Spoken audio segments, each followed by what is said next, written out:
The evolution of television has been a drawn-out process, constrained by many long-term agreements and a lag in producer action. Physically, the television has transformed from a bulky box into slim digital TVs, and even more recently into cell phones, tablets, and laptops. Content-wise, television has transformed from a few shows watched by almost everyone to shows belonging to various niches and provided by various delivery systems. Currently, we are in the earlier stages of a transition from the analog to the digital era. A thorough transition will take at least a few more decades, partly because of cable bundling and the resilient nature of live shows and sports. The mass market remains strong, but television streaming and apps are consistently growing in popularity, signifying the changing nature of television to satisfy consumer desires. 90% of the country was watching ABC, NBC, and CBS. The early constraints on television were imposed by the head honchos of the radio industry, unwilling to relinquish the medium's hold on America. As described by scholar Tim Wu, the first working television, created by John Logie Baird in 1926, was a crudely built machine made of wire and wood, incorporating an old tea chest and a bicycle lamp. NBC founder David Sarnoff was determined to have television under his control and to prevent it from overtaking radio. There would be a lot of personalities that would have made their mark in radio, and they would have already been an established pre-sold name, and television would pick them up.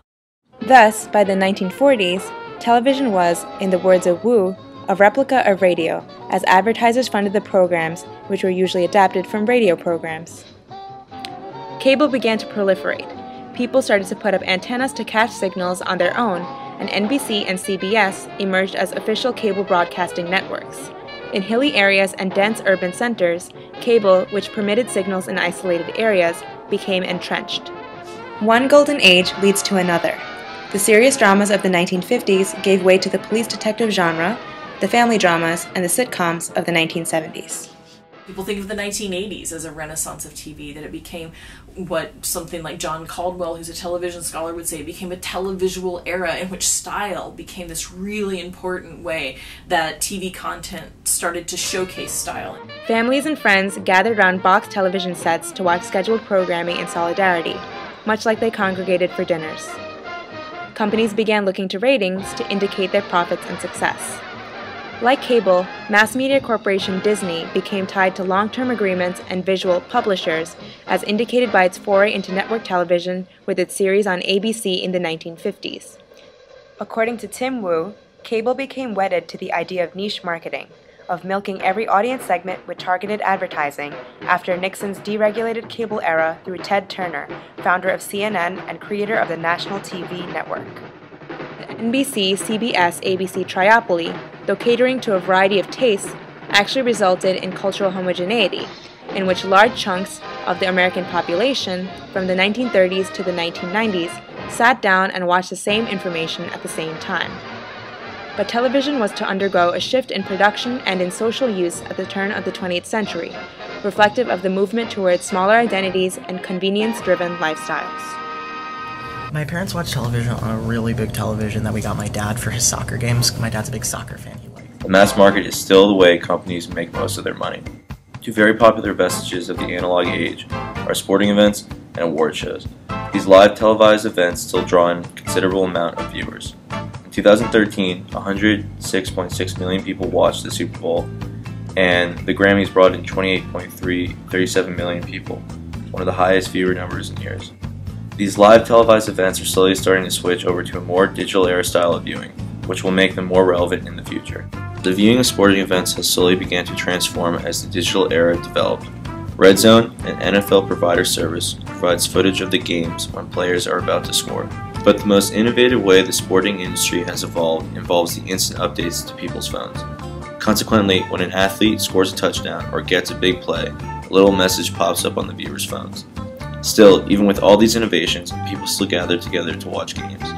Much like sports, award shows are a true foundation of the analog era.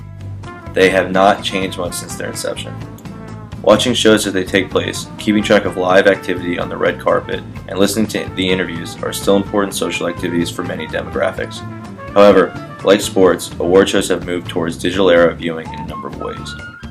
Twitter allows viewers to get information and insights into the award show from other viewers and celebrities that is not provided on the television screen. These two types of television events, originating from the old analog age, are evolving slowly, but still have not changed much since their beginnings. It will certainly take a few decades before certain foundations of the analog era are completely transformed into products of the digital age. My favorite TV show is The League, which I started watching on Netflix, and it's on FX, but I actually prefer watching it on Netflix just because you can watch episode after episode, and I think it really adds to it. The way we see TV is being redefined by the internet. This movement of television into an online context is transforming the way that we experience our favorite shows. First of all, the internet is taking over the distribution side of televised content.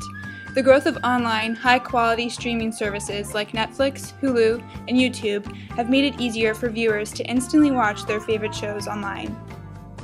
In the first 3 months of 2013, Netflix users streamed over 4 billion hours of video, making Netflix the equivalent of the most watched cable TV network. The ease of online viewing has allowed viewers to cancel their cable subscriptions, opting instead to watch their shows on a web-connected device. The web is also wresting control of production away from the cable networks. Hulu, Netflix, YouTube, and Amazon have all started to launch their own original series in order to gain a leg up on paid cable channels. YouTube has introduced an original content channel that features series such as Blue, starring Julia Stiles. Amazon Studios has also announced that it will produce and stream several crowdsourced pilots and use feedback from viewers to decide which series it will launch.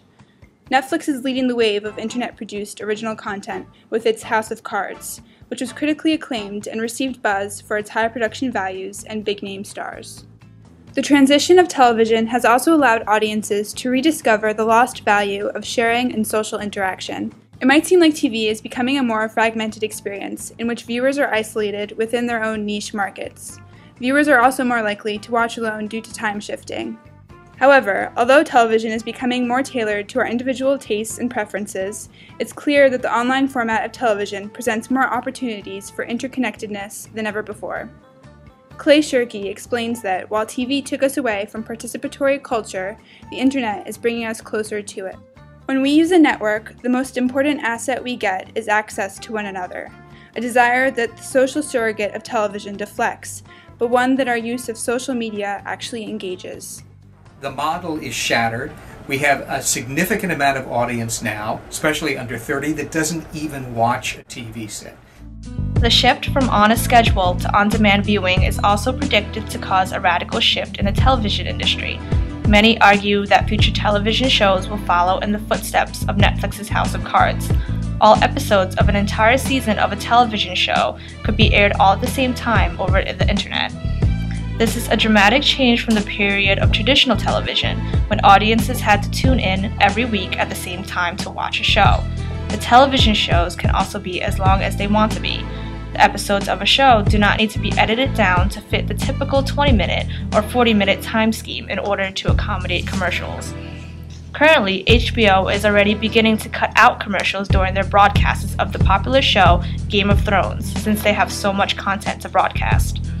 Recently, the cable channel has been airing 52, 56, and 57-minute episodes that fans have been calling supersized episodes. House of Cards producer Baru Willimon argues that television might just get rid of episodes altogether and could evolve to the point where channels can release hours of a particular show all at the same time. I heard of the shows I watch now from watching television, but I find them all on Hulu or like CBS.com. Television has undoubtedly changed since its emergence in the analog age. We saw the change from families gathered around the television to time-lapsed watching, where anyone can watch anything on their own time. We are now in a time where television viewership has turned into binge watching, watching online on websites like Hulu and Netflix, and extreme audience fragmentation.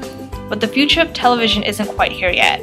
We still have television sets in our houses, and we still subscribe to cable television. I mean, if there was the golden age, I think this is like the platinum age of television.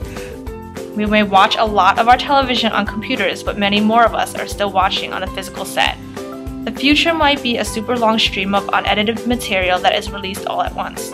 The future might be a series of apps that we use on our television to watch particular channels instead of subscribing to a cable package. But we'll never know until the future gets here. Until then, we just have to keep watching.